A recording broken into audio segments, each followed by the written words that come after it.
Hi, this is Ron Janish, and this is not me. This is Dr. Alan Hall Andrews, someone who I learned these techniques from. This particular video is going to show you what what people who are in the 1% are doing with their money and how you can do it too. Let me show you how it works. What they do is they take a large percentage of their money and put it into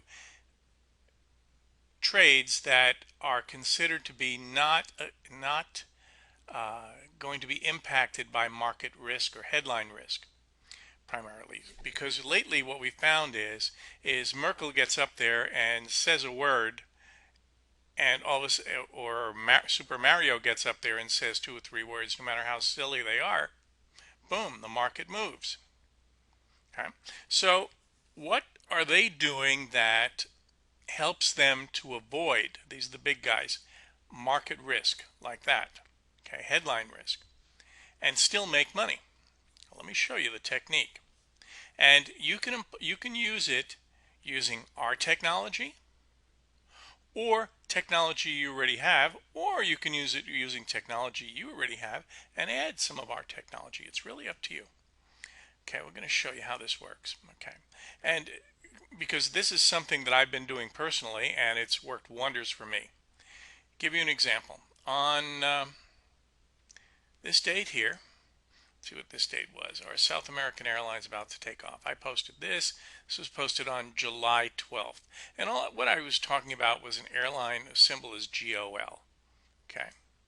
And around the same time, our airline stocks diving with the economy. Okay. And at that time, once again, July 12th, and this was a stock that we all know from a company, United Airlines. So United Airlines tries to be a discount airline in the USA. I don't know if there's any airline that isn't besides American these days. And GOL tries to be a discount airline in South America. Okay. And so what we did was we ran across these two stocks. Now I've got a bunch of numbers up here. Okay. And so this one was rated a 6, and eventually, yeah, this one was rated a 6, and on the reversal scale, and this one was rated a 5 on the reversal scale. It eventually went down a little more, so it wound up becoming what we call an R7 on the reversal scale, and we like to see things that are probably 6 and higher. Here's how this works, and here's the logic behind it. That when the market makes a significant turn in bonds, in whatever, that's going to be lasting for several weeks, if not months, what typically happens is a lot of indicators right around the extreme or the test of the extreme reverse and say, hey, time to go the other way. This could be overbought, oversold. It could be any one of a number of things.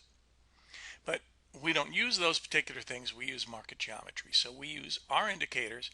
And when Andrews had what was known as that I call a reversal index, and it was using his market geometry, and we know at approximately what value you have a reversal index coming in future time and price. Okay, so anyway, what happened was we've been playing with this thing for a while, and one of the things that we noticed was when the market came down here in GOL, we had a 5, and then eventually it went to a 7, and over here it was already a 6. Okay, we had a 6 on the reversal rating. So let's see what happened to GOL since then. Well, this is a combination of the two. Actually, let's just take a look at this guy here. Notice this one here. This is the spread of GOL divided by UAL, and this is how it's done. Now, what did this look like before? Well, around the, see if I can find this. There we go. Around the, let's see, hedging north versus south. Here we go. Okay, so this was posted on the 18th. Okay, so it was around a value of around 17.41. You see this one here? Okay, at the time this chart, this snapshot was taken, the value was 1741 on this chart. Okay, and this is GOL over UAL. Actually, it's divided by. And so the idea is that it's going to go up towards this median line, and this one probably wasn't even drawn correctly. You should be drawing it from this low here, this high, and this one here. Anyway, bottom line is we were looking for this particular spread to go to the upside. Okay, so the GOL would be a lot stronger than UAL. Simple as that, nothing fancy. Okay, now what's happened since then is prices, after making this low, have gone up dramatically to over here. So from 1741 they went to 0.30, 0.9. That really doesn't mean anything in terms of dollars and cents, except when you look at something that's relevant. Let's look at UAL. Okay, and so we were looking at UAL over here when it had an R6 rating, and then it went up a little bit more over to here where it got a 7 rating, and down she went. Okay, and this is where we are today. Okay, so it went from up here, which was, I don't know, about 24 bucks, down to 17. Now, that's an interesting short. Let's see what GOL did. Okay, well, GOL, remember, was down here. Okay, and it went a tad lower, not much, but it went a tad lower. Okay, and down here, this area over here was around, I don't know, about 4 bucks, and it's up at 5.35 now. So what's that? That's it's 25%. Okay, so if you're making 25% in this direction, and you're making,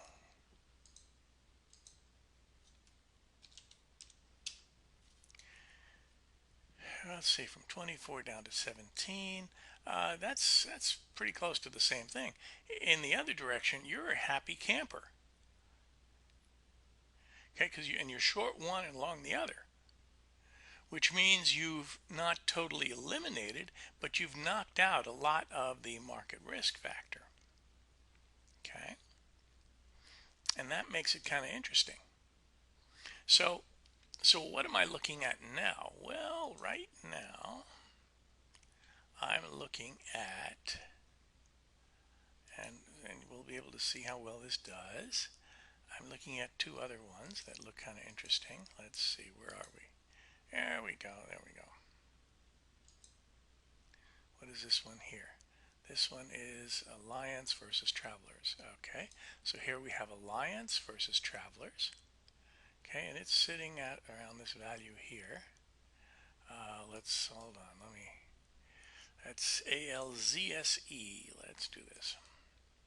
ALZSE. TRV. Let's see what happens.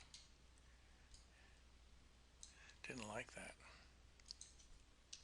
AL. Didn't like that at all. What did I do wrong? Probably screwed up something, little thing. Let's take a look. That's not it.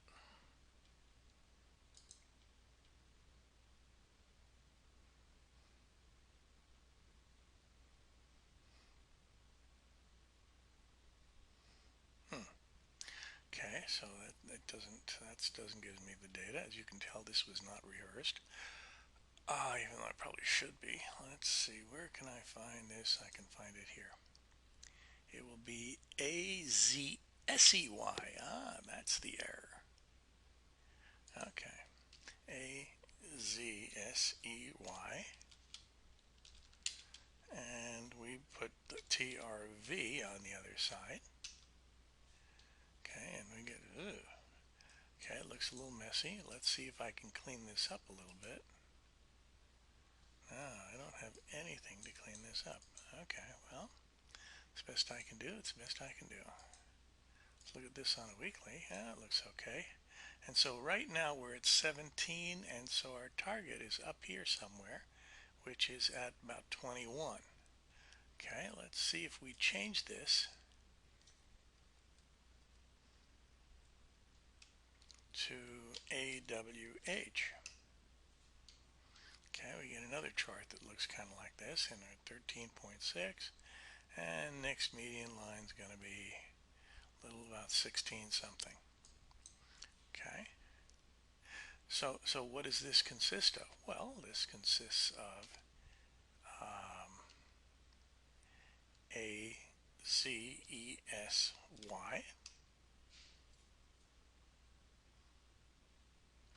I did it again. Let's try this the other way.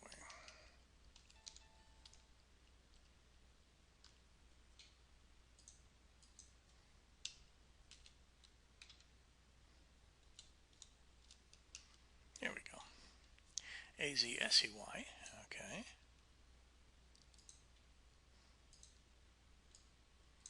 And ooh la la la la. This is a lovely one. This was a pretty powerful reversal here.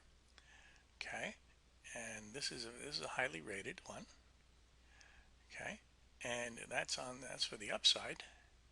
And for the downside, we have this one here. Okay. And it doesn't tell you what the rating here is. It's about probably the reversal rating's about somewhere between 6 and 8, from what I can tell. So the idea being that if you can get a strong reversal rating to the downside, individually in the stock, okay, and then a strong reversal rating for something to go the other direction, okay, in a stock that's totally different, of course, you have an effective hedge position, okay, and since each one has its own risk area, if you will, you know what your risk is, and what you do in terms of targeting is you use the bigger chart for your target, or you use these individual ones. Let's take a look at UAL. Okay, now see, we can see, oh, UAL went down a bit. Remember, it was up here that this is the 12th. We were saying, hey, down we go. And went sideways for 2 more days, and then boom. All right. So let's take a look. And we can see we're bouncing around here. Okay, and you have an NN pattern, and these particularly produce some type of counter move. For how long, I don't know. But so this one here would be, this pattern here would be one that could walk away from. And considering that this took about a month for each side of the position. Here we go. Here's the other part. Right? Here's the 12th. Here's the 12th. Okay, let's see what the low was before 401. Ooh, made a lower low, 399. Wow, not much, see? And then reversed, went the other way. So, as you can see, this is the strategy. Now, this can be used with pretty much any systems that stand alone on their own. Now, I prefer to use Andrew's technology because it's market geometry and it seems to work well for me. And I look for signals that are highly rated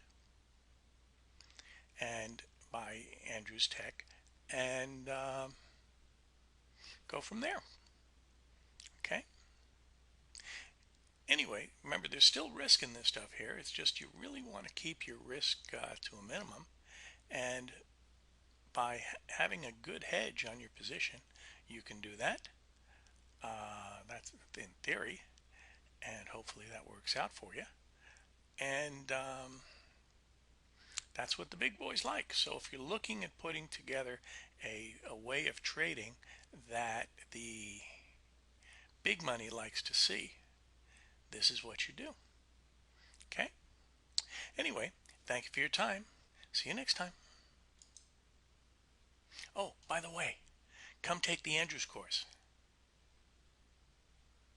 Just go to andrewscourse.com. How do I get